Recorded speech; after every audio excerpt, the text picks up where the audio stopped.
Hai, ketemu lagi di video aku, Lianova. Di video ini kita akan ngobrolin tentang asuransi terbaik untuk fresh graduate.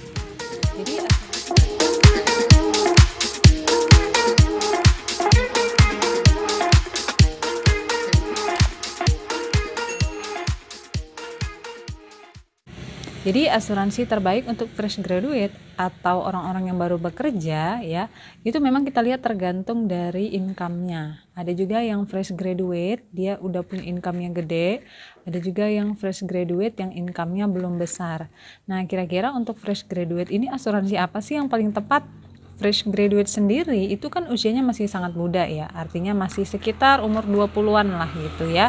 Nah, jadi usia-usia segini tuh sebenarnya termasuk orang-orang yang punya potensi untuk merasakan manfaat asuransi yang lebih banyak gitu ya. Artinya bukan kita bilangkan gampang sakit, bukan ya, tapi biasanya kan fresh graduate ini mereka sangat giat dalam bekerja ya. Jadi biasanya karena lagi euforia kerjanya sangat tinggi, itu kan banyak yang tipes atau DBD gitu ya, artinya gampang sakit lah gitu ya. Nah, jadi artinya potensi untuk memakai asuransi itu lebih besar.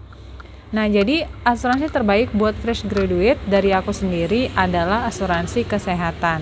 Dimana kalau asuransi kesehatan itu kan mencakup keseluruhan ya, baik itu dia sakit opname atau dia kecelakaan, itu udah include di dalamnya. Cuman kan asuransi kesehatan ini banyak macamnya. Jadi aku saranin kalau buat yang muda-muda itu langsung aja ambil asuransi kesehatan yang membayar full sesuai tagihan. Kenapa? Karena kita kalau yang masih muda-muda ini kan masih sangat beruntung ya. Kenapa? Kalau buat asuransi itu preminya masih sangat terjangkau. Nah, ada yang rata-rata tuh malah dimulai dari 200 ribuan udah bisa buat asuransi kesehatan yang full cover. Artinya kita sangat beruntung dengan usia yang muda, kita bisa masuk dengan premi yang lebih terjangkau. Nah, kemudian potensi untuk merasakan manfaatnya sendiri tentunya lebih besar ya kalau yang kaula muda. Kalau yang sudah tua, kita kan nggak tahu ya, dengan premi yang cukup besar itu kan belum tentu juga bakal dipakai. Artinya potensi buat merasakan manfaat asuransi kesehatan belum tentu gitu. Bisa aja kan langsung tutup usia atau dia nggak sempat ngerasain asuransi kesehatan padahal yang dibayar itu sangat besar. Nah, jadi kalau kita masuk asuransi sejak muda, preminya terjangkau dan potensi untuk merasakan manfaatnya itu lebih besar. Apalagi sejalan dengan kaula muda ini kan dia lagi giat-giat banget bekerja ya, sehingga banyak kadang-kadang yang suka tipes, ya, kecapean dan lain-lain. Jadi itu sangat perlu sih menurut aku. Nah, pilihan kedua untuk asuransi kaula muda fresh graduate itu boleh ambil di asuransi dana pensiun ya. Jadi kalau asuransi untuk pensiun sendiri itu kan dia preminya tidak mahal. Nah, kalau yang muda-muda ini kan karena dia baru pertama bekerja, kemungkinan pengelolaan keuangannya belum bagus ya, artinya masih belum memikirkan yang namanya dana hari tua karena dianggap masih sangat jauh.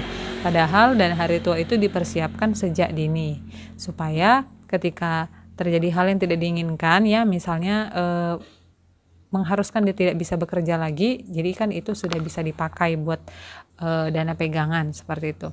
Nah, terus kemudian kita buat asuransi untuk persiapan dana pensiun ini juga melatih diri untuk bisa menabung ya jangka panjang. Karena kan kalau untuk pensiun sendiri itu kan menabungnya jangka panjang dan preminya juga ringan. Jadi kita bisa melatih diri kita untuk memulai menyisihkan gitu ya. Walaupun tidak banyak, kita menyisihkan sedikit demi sedikit dan konsisten. Kalau misalnya sudah bisa terbiasa untuk hal itu, maka kedepannya kita akan menikmati dana yang sudah kita sisihkan dari sejak kita muda. Oke, jadi kalau misalnya nih bener-bener yang ini Kak, gimana income aku bener-bener kecil, boro-boro buat asuransi, buat makan aja pas-pasan. Oke, nah kalau misalnya kebutuhan kita sendiri masih pas-pasan, artinya tidak punya uang yang disisihkan untuk membeli asuransi, maka aku saranin tidak perlu membeli asuransi, karena asuransi ini kan sifatnya adalah menyisihkan. Jangan sampai kebutuhan pokok kita tidak terpenuhi karena ini. Jadi pondasi utama dari keuangan itu yang pertama adalah kebutuhan pokok kita, kemudian penjaganya adalah asuransi. Jadi jangan sampai asuransi jadinya kebutuhan utama, kemudian kebutuhan pokoknya tidak terpenuhi. Tetap yang pertama adalah kebutuhan pokok kita, kemudian asuransi itu adalah menyisihkan.